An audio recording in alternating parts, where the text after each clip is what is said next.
Welcome to Locked On Golden Knights. Your Locked On Golden Knights, your daily podcast on the Vegas Golden Knights, part of the Locked On Podcast Network. Your team every day.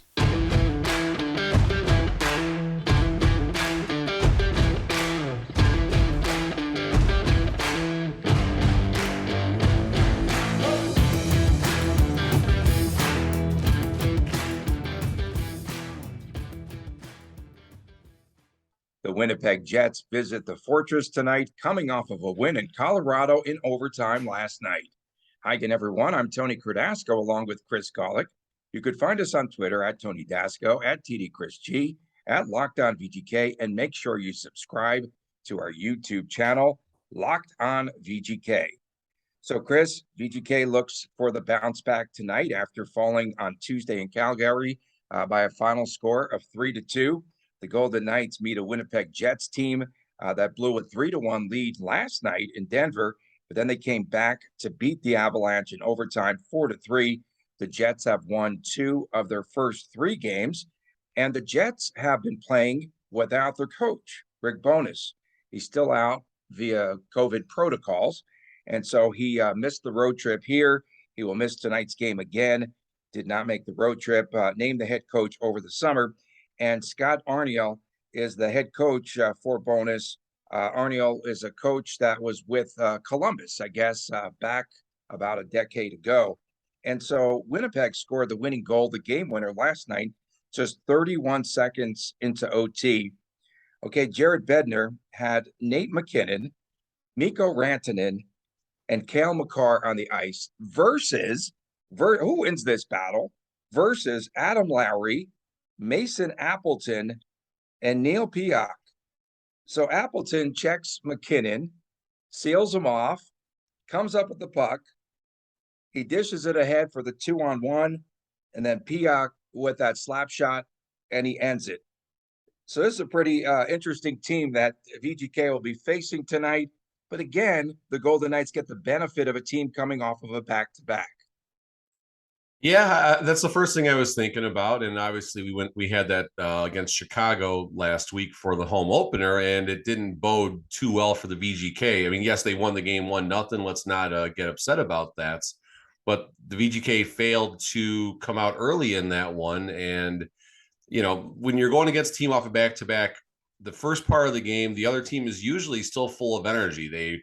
They're just kind of that rhythm and things like that. They come out, shot out like a cannon. And the first 10, 12 minutes of the game can have a lot of up and back opportunities. But then when you're going against a team on the second half of a back-to-back, as the game wears on, they should, a little fatigue should set in and the VGK should get stronger. And that wasn't necessarily the case against Chicago. Credit Logan Thompson for having an awesome game and an awesome season so far. So I'm curious what changes. And we know Cassidy is not afraid to make changes, and I don't mean necessarily lineup changes, although I do think Aiden Hill draws this one tonight. But I'm curious on what structural changes might happen, what coaching changes might happen, what things he might do behind the bench to handle this game better. And this goes back to us. This is a valid point.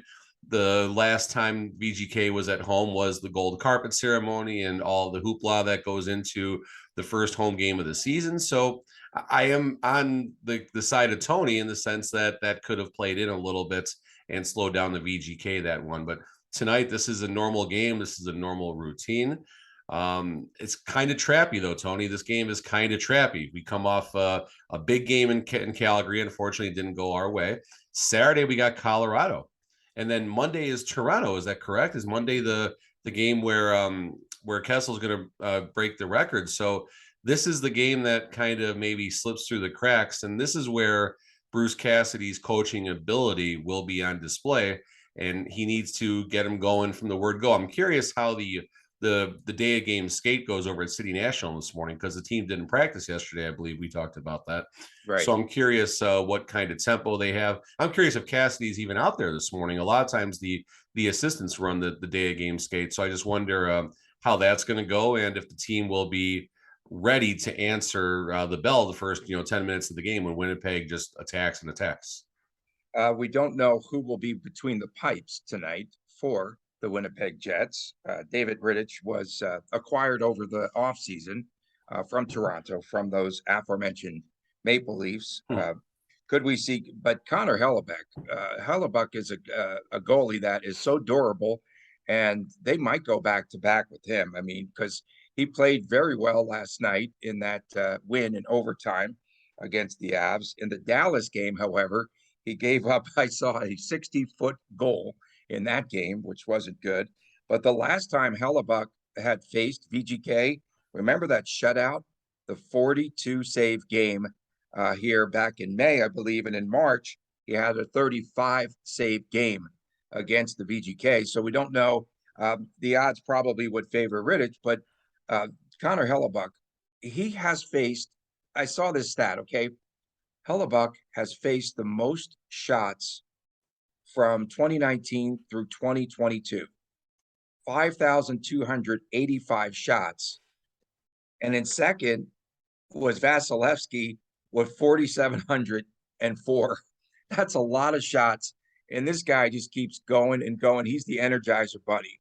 Hellebuck is an elite goalie. There's no question about that whatsoever. And I believe the second Jets game you mentioned, I believe that was an overtime loss. Jets over VGK, and Stastny didn't have the game winner, but he had I think he tied the game late or something like that. I do remember that game pretty well last year. I mean, the Jets, they got talents. There's been a lot of moving pieces. Stastny obviously isn't there anymore. There was one more piece that wasn't there that I'm just drawing a blank on right now. But Nate Schmitty will be back in the Fortress tonight. Then he's still with Winnipeg, so he's always a good time in the pregame skate. And here's one for the kids. All right, Nikolai Ehlers, I believe number 27 for the Winnipeg Jets. He loves candy, so go there, bring a sign, hold up a bag of Skittles or something, Skittles for puck or something like that. He's very known for swapping for candy pregame, pucks on the ice for bags of candy and stuff. So have some fun with that. So you're saying trick-or-treating might come early. However, the trick could be on us because Ehlers has been injured. And I don't think he was in the lineup last night with a lower body injury. That's unfortunate. That he has 3 assists this year. I was assuming he's played 2 games. He's got 3 assists. So I think he was out last night, and he's all right. Well, kids, ignore me. No. He's an iffy proposition for the candy in Vegas. Yeah, he might have to suit up for this. There you go. And Nate Schmidt has been paired with Brendan Dillon, played some really good minutes in what I saw last night in that game for Winnipeg. We have to turn back the clock. 2018. Okay. A little trivia time here for the fans and maybe perhaps for you. So Ryan Reeves scores the game winner, right, in 18, sends the VGK to the Stanley Cup final, right? His goal comes on a deflection. Do you remember who took the shot? He hit the crossbar, remember, and it trickles in. Yeah, Braden McNabb was the first one coming to my mind. Famous shot. Braden McNabb was it Lucas Spiza? It could have been. It could have been Lucas Spiza, I think. I knew it was a lefty defenseman. I'm pretty sure they're both lefties, so I was pretty close there. Yeah, that's pretty interesting. Ryan Reeves, listen, we dog his hockey ability and a lot of things. I don't at all. I love the guy. But that postseason, he's the all-time consummate role player. Ryan Reeves, we're talking. Yeah, no, that's fair, Tony. That's fair. As long as he doesn't draw into the game, if he's healthy all season, if he isn't drawing 82 out of 82, I'm okay with that. But that said, we could use some grit. We've talked about this, unfortunately, and there's about 14 cents left in the salary cap, so that's not going to happen. But folks, plug time here. I don't know if Tony was going to take us down the path or not, but I'll be present at the game tonight. We will be there with our media credentials, so I'll be in press row. I'll be down, I guess, after the game, getting maybe a question or two in there and stuff like that. So make sure you're following the Locked On Twitter handle. I'll be posting videos on the fly, updates and things like that. But it's not just going to be XYZ player shoots, assist by. I try and catch, a little more of what's happening in the game and stuff like that. A little more of what's happening, not just inside the game, but around the arena, some of the entertainment and stuff like that. So I'll do my best to give a taste of what it's like being at T-Mobile, not just from watching a hockey game, but enjoying all the hoopla and stuff. I'll get a recording of This will be the first time we see the entire pregame intro, whatever type of fight the Golden Knight and the villain are going to do on the ice. This will be the first full one of those. So I'll record that. I'll put it up on YouTube and I'll put a link down right away. And yeah, we're going to have some fun tonight. A little bit nervous for this one, Tony. First time going through this, but we're going to have a good time. I think we're going to have a good time. It'll be fun. I'll dust off the jacket. No cheering in the press box. No, just that's not for you. That's not for cheering. you. No cheering. No cheering in the press box. That's for Fanboy Friday. Okay. So Blake Wheeler, really a tumultuous offseason, right? So Rick Bowness gets the job. Blake Wheeler is stripped for some reason, which they never explain, stripped of his captaincy. Yeah, I remember team, that. And he had been the captain since 2016. I thought I read something like that. And so that was pretty interesting. And then Mark Scheifele, he pulled a Max Pacioretty by saying, where's the accountability with this team? So things were in total disarray. And hopefully now they can figure out this new system and the new structure of that of Rick Bowness. And a lot of fans are still upset because their number one choice was Barry Trotz. Barry Trotz was the number one choice. And I still don't understand. And that's that's a hometown situation too. Yeah. And how could he turn down beer for his entire lifetime? Family. I don't know the specifics, but I don't know if it's an elderly parents, something like that, but there's like a family tie as to specifically why Trotz did not coach this. He's not for Winnipeg, but for anybody. But I get that. I mean, obviously the Winnipeg Jets would be on a much different path. And I guess just to walk down, I guess since you have your historic moment in Jets VGK, mine was. Do you remember the flyover? Remember the flyover over the arena? In Winnipeg? Okay, so I wonder if we get the intro tonight's. I wonder if they're going to give us the old. So VGK, like they throw back to the pregame shows, and they usually use old ones. So the Jets one is actually my favorite, where the Golden Knight actually cuts a Jet in half. Go figure. So that's I hope they do that tonight. I'll put that up for you. Otherwise, either way, I'll put it up, whatever it's going to be. My walk down Jets VGK memory lane. Wes McCauley is officiating the game, number one. So that's obviously an enjoyment for your beer league amateur ref that's talking to you right now, folks. That's me, I'm the amateur. But early in the game, Mark Stone and was it Stone and Scheifele? They dropped the gloves. It was like one of Mark Stone's first 10 games or something like that. And it was more of a wrestling match, but that was the first time I got to hear Wes McCauley give the 5 minutes for fighting. And that made me excited. It's amazing that there's one referee in the entire NHL that when he does something, you get an entire rise out of an arena. So that's my hero. I wonder if we'll get him tonight. I have no idea who the officials are going to be.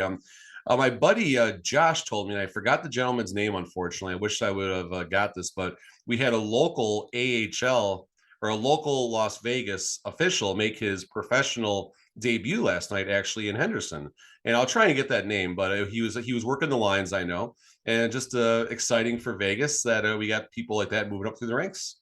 Yeah, for sure. If I knew his name, I'd be better at this job, but I don't remember his name, so I'm sorry. Good job, though. Oh, just before we go to break, Kevin Weeks liked our tweet about the Stone brothers, right? And he also this week, Logan Thompson was ranked number 2 in his goalie rankings, right behind Jake Ottinger. Going back and forth, and we're going to be dueling with Pete DeBoer this entire season. When do the Stars come to town? I wonder. That'll be. I'm curious what kind of reaction DeBoer gets, because VGK will have a statue. It'll be lukewarm, but it'll be lukewarm. I'm fine. No, I think they'll cheer. I think they'll cheer for him. God, yeah, no, no one should have anything against him. Like, he didn't leave in a blaze of fury or anything like that, and he loves Vegas. I mean, he loves it. He's made it very clear how much he loves this, and I'm sure he still wakes up in cold sweats about why he got fired. But nothing wrong with DeBoer, just it didn't work out. And I mean, Dallas, they're doing okay so far. Yeah, it's been about a week since we've heard DeBoer crying in his beer about losing the VGK job. Coming up next, this could become a defensive battle tonight between VGK and Winnipeg. We'll discuss that when we return right here on Locked On Golden Knights. BetOnline.net is your number one source for football betting information this season. on all the latest player developments, team matchups, news, podcasts, and in-depth articles and analysis on every game that you can find. And as always, BetOnline remains your continued source for all your sports wagering information with live betting and up-to-the-minute scores for every sport out there. The fastest and easiest way to check in on all your favorite games and events, including Major League Baseball, MMA, the Yankees lost last night, that was that sigh, MMA, boxing, and golf, and of course, the National Hockey League. Head to betonline.net or use your mobile device to learn a lot more. BetOnline, where the game starts. Welcome back from Las Vegas, Tony Credasco and a credentialed Chris Golick. It's pretty good. It's pretty good. Pretty good. From Las Vegas, of course. Thanks for making us your first listen each and every day. Our podcast free and available wherever you get your podcast. Please go to the YouTube channel and subscribe. Locked On VGK. Before I get into discussing how I feel this could become a defensive battle of sorts tonight, that's where I'm headed, trending. Nick Hague. I heard some interesting comments from Bruce Cassidy the other night. Just said, you know what? I haven't really noticed Nick Hague anywhere. He goes, and that's a good sign because that means that he's doing things right. Because usually they'll pick out, a lot of the flaws.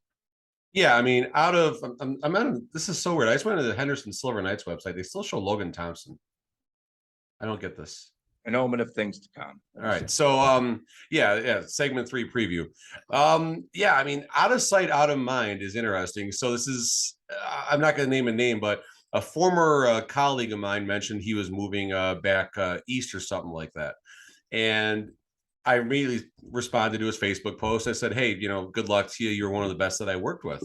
And thinking about him, Jesse is his first name. I'll leave his last name out. But what I'm getting at is he was the ultimate out of sight, out of mind employee. But I mean that in the best possible way, meaning shows up to work, does a great job, does anything asked. Never I can't tell you a single issue I've ever had with this gentleman. And we kept a relationship while I was working for the company and stuff. He moved around a little bit, but so back to our comparable with Nick Hague. Maybe there's something to be said about out of sight, out of mind, because I don't recall Nick Hague doing anything in the games that we've watched where I was like, oh man, what's he doing out there? That was a bad play. That was a bad pinch. That wasn't a good shot. So, out of sight, out of mind sometimes is okay, especially for on your fifth and sixth, defensive, your third defensive pairing, better way to say that. Out of sight, out of mind is fun. Just like you refs too. Yeah. Out of sight, out of mind. Oh, gosh. I definitely, I was so tired last night. Oh my God. They got a little squirrely too, but I was How many so games tired. did you ref last night? It was just 2 games, but it was 9:20 and 10:40. So I got off the ice like at 10 to midnight or something like that. And where was this at? Right here at Lifeguard, thankfully. I live like about 7 minutes from Lifeguard, folks, in case you want to stalk me and stuff like that. No paparazzi though, but That's me, no paparazzi. We should still have the black screen there. So Rick Bowness, of course, is the head coach. He's not with the team. However, they put together his trademark sound defensive structure, if you will. And he developed, while in Dallas, some players like Miro Heiskanen, John Klingberg. He did a pretty good job there in developing players, checking in all 3 zones we can expect tonight. Of course, your favorite, dump and chase style. That's your favorite. Dump and chase and blue line trap all day, Jets. All day. All five players will work in the defensive zone. So we could see a lot of that. I think that this game is trending towards a low scoring game. Whenever you have a team coming off of a back-to-back, yes, it's more difficult. I know that they flew in late last night, did the Winnipeg Jets, so they're here in town. Here's an advantage for VGK. John Stevens, the assistant coach of the Golden Knights, he knows this system. Why? Because he was with Rick Bowness the past 3 seasons in Dallas. And so I think it's going to be his scout, no doubt, in this game tonight. And I think VGK can figure out some pieces, but I still see a hard, tough, and physical game tonight at the Fortress. All fair points, and awesome point about the tie between the coaches and stuff. It's always fun how you come to the table with all those fun things, Tony. But thinking about the game, I'm 100% with you. Like, I think about the Winnipeg Jets, tough defense, sound, and a lot of similarities to, I think, what the VGK are trying to achieve. in the sense going to the VGK system, Cassidy's words or close to Cassidy's words, not a lot of stuff coming across the neutral zone, not a lot of stretch passes. VGK will do their best to limit to as few as possible odd man rushes. And the Winnipeg Jets, it's kind of the same thing. What I recall about the Winnipeg Jets and more or less old school Montreal Canadiens hockey, not necessarily as much now because they're a little faster and stuff, but it was they kind of give you the neutral zone, but all 5 of them are waiting for you on the blue line. Like, okay, you got some Braveheart stuff happening there, or once you come by the blue line, all 5 just attack you. So that's kind of how I see stuff like that happening. So maybe you'll see a creative goal at some point. Maybe you'll see like a Jack Eichel or someone with that type of speed, or even a William Karlsson, your favorite, Tony, even a William Karlsson, where they just decide they're going to take the puck and they're going to take a shot, and it's them against the world. And we haven't heard much of the VGK. What was William Karlsson's quote? It was us against the blankety blank world. Yeah. I haven't heard that once this season yet. No. I'm surprised. Because they haven't had time to boast or brag while they're beating some of the 4 teams. All right, Tony. Okay. Like Chicago. Get him, Tony. A 1-0 game. Hey, they won. Gold carpet. So I do think the opportunity is there possibly for someone, this is where I miss Alec Tuck already for something like this. This is where Tuck was just one of my favorite players to watch. He still is one of my favorite players to watch in the NHL, but you get that full head of steam, coming from your own defensive zone, and you find a hole and you just go. And this might be a good spot for Jack Eichel, William Karlsson, even Nick Waugh does have the ability to get that speed going. Marchessault, maybe, but this could be a shot where you do see some nice individual efforts, because just both teams are shutting down the team efforts, right? They're going to shut down those passes. They're going to shut down those stretch passes. So this could be a shot where, maybe Jack Eichel could just take this game over and VGK wins it, 4-1, and he has 3 points or something like that. When we start calling Eichel the Sundance Kid, got Bruce Cassidy and the Sundance Kid. Phil Kessel, pretty interesting. Cassidy did mention the other day that they use like some examples of what Kessel has been doing with VGK as part of their cut-ups to show players like technique and how things are done. Found that kind of interesting. I'm sure Kessel absolutely loves that. I'm sure he's just sitting there. Like if they're literally, okay, watch what Phil does, class. I'm sure Kessel is just sitting there with his head buried in his hot dog. Like, okay, come on. Yeah, this is a good team too. Last night in the defensive structure, as we mentioned, and you think of those Dallas teams, those were always really tough defensively, and they just try to keep players out from in front of the net. So VGK is going to have to find a way and answer tonight. They try to limit the high danger shots. 24 block shots in the game last night I saw against Colorado in regulation, which I thought was pretty good. It's pretty big, and they're just playing well defensively. Anytime you play good defense, that's going to keep you in the game. And I'm just so curious to see, this is a huge bounce back opportunity for the Golden Knights. I want to see the response. I'm really curious to see how this team responds after a game in which, okay, they should have won the game, whatever, force it into, no, they were just being dominated. And you had the opponent not being able, in Calgary, not being able to hit the net. So I just thought that they were dominated in that game. How do they react? How do they come back? They should be refreshed after a day off yesterday. So I'm looking here because we were talking about a defensive game, maybe not a lot of scoring and stuff like that. 6.5 is a number that's being hung right now amongst. There's a lot of 6.5s now this season. Remember last year they stay stuck on 6 and even 5.5s in a lot of games like this. 6.5 is pretty high, I think. So there's 12 pop quiz. There's 12 games tonight. How many of them have a 6.5 over under? 10. 12.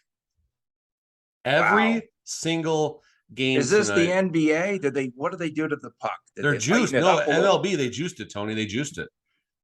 Is scoring? I mean, honestly, I don't have a pulse. I don't have a pulse on things to look at this and say, okay,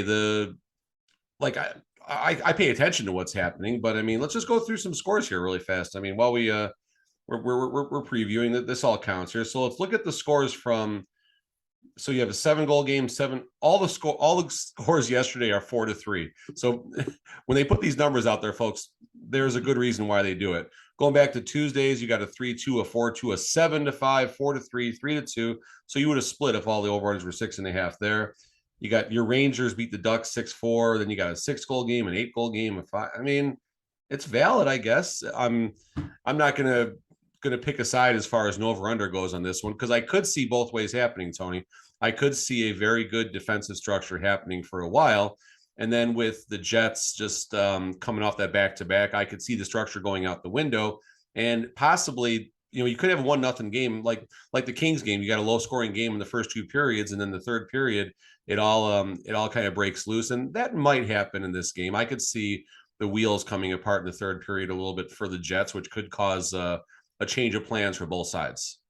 Yeah. One of the local houses here in Vegas, one of my favorite bets, mine bet or otherwise, was always they had mega pucks.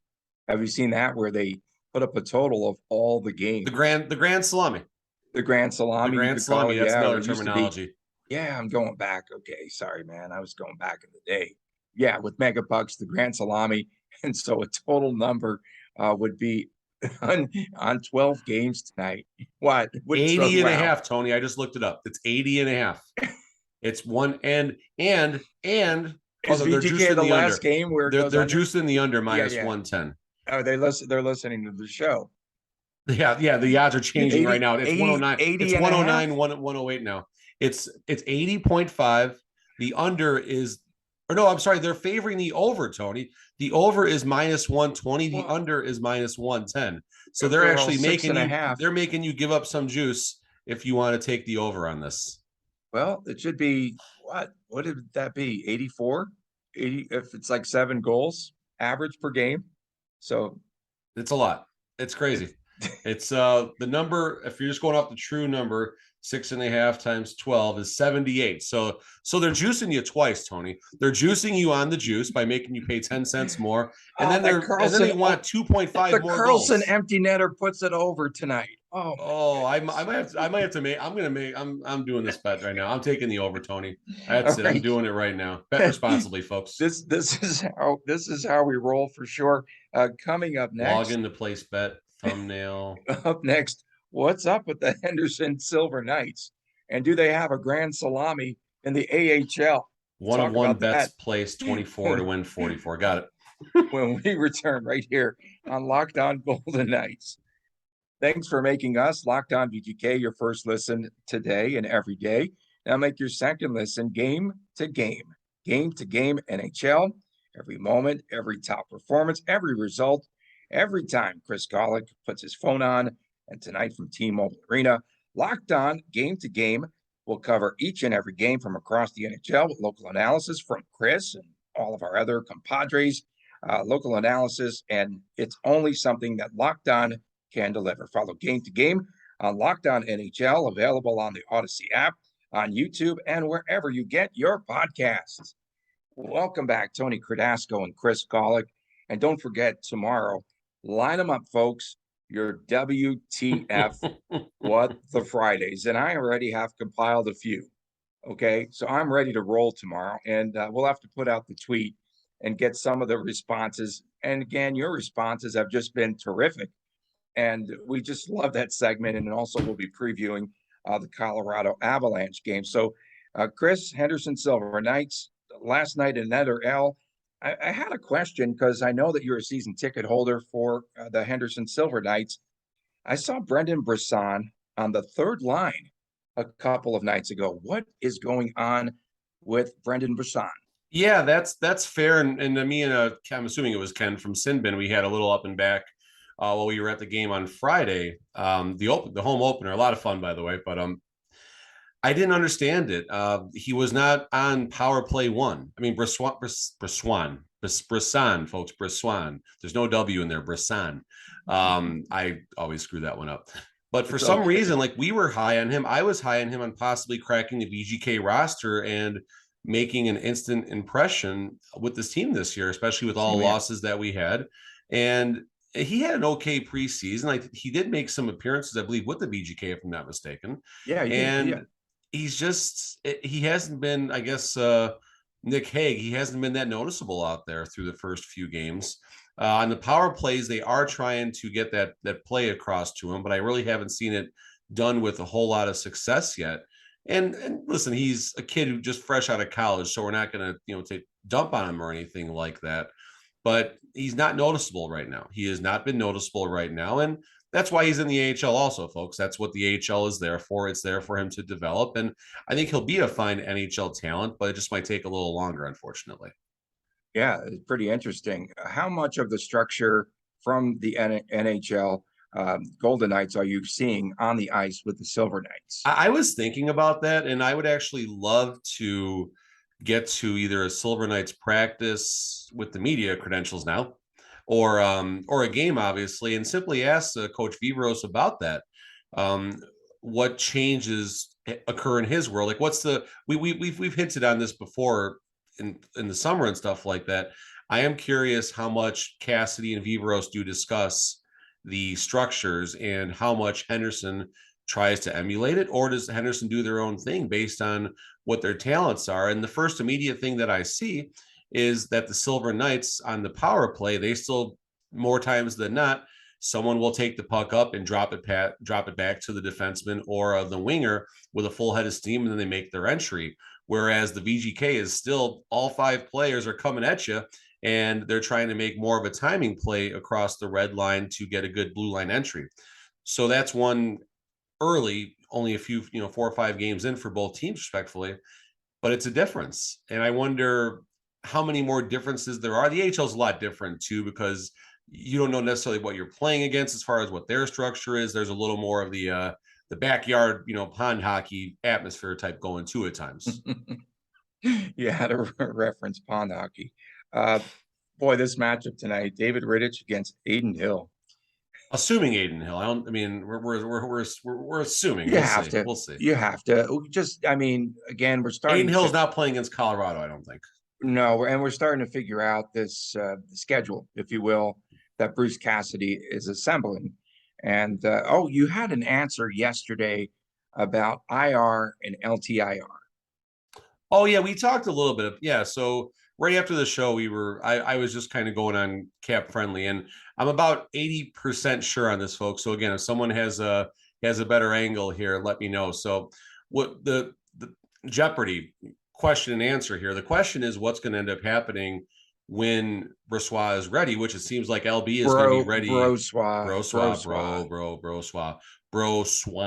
not Brossoit, never mind. It seems like he's going to be ready sooner than later is what it seems like. Maybe we're a matter of weeks or less away from him being able to prominently return and join this lineup. He's on IR. My understanding for IR is that IR simply opens up a roster spots, meaning VGK has a maximum number of players they can dress on a per game basis. When you're on IR, it opens up the roster spot, but does not open up any money. When you're on LTIR, you open up a roster spot and you open up that cap space to replace someone, which obviously we did a lot of that last season, acquiring Jack Eichel when various players were injured and unable to return to the lineup. Now, the twist here that I also read about is when you're on LTIR, once you are deemed fit to return to play, healthy, whatever injury heals, you have to go back into the lineup. Like, you have to go back into the lineup. So that's all the goofy moving parts to that whole situation.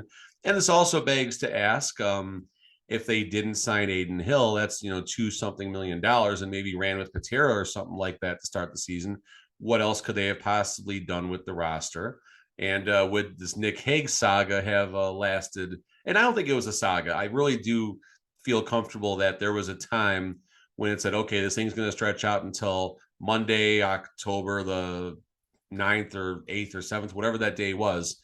I think both sides knew that was going to happen, whether that was a verbal or unverbal handshake type of situation. But had they not signed Adin Hill, what would have happened with Nick Hague? Had they not signed Adin Hill, how would the goaltending situation be also right now? Because LT is playing better. Aiden Hill is a factor that possibly plays into that, as both goalies are playing well. And now I think they're finally starting to push each other a little bit. I'm going to go off of Bruce Cassidy's his track record in Boston, and my guess will be that Paul Cotter will be a scratch. Now, Cassidy is not afraid to scratch even the veteran player, right? Cotter comes off of perhaps his most difficult game as a Golden Knight, and so And he I got think crushed in Seattle too. yeah, I think he might have a seat on the pine tonight, and we might see Michael Amadio, as you had mentioned yesterday. If you want to draw Amadio into Saturday's game against Colorado, you play him tonight, definitely.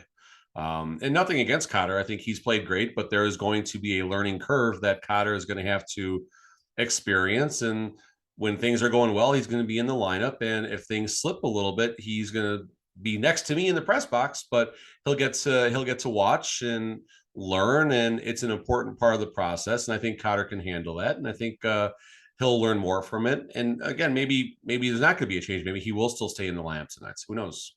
Make sure that you wear your fedora hat so you two can bond up there, in the press box.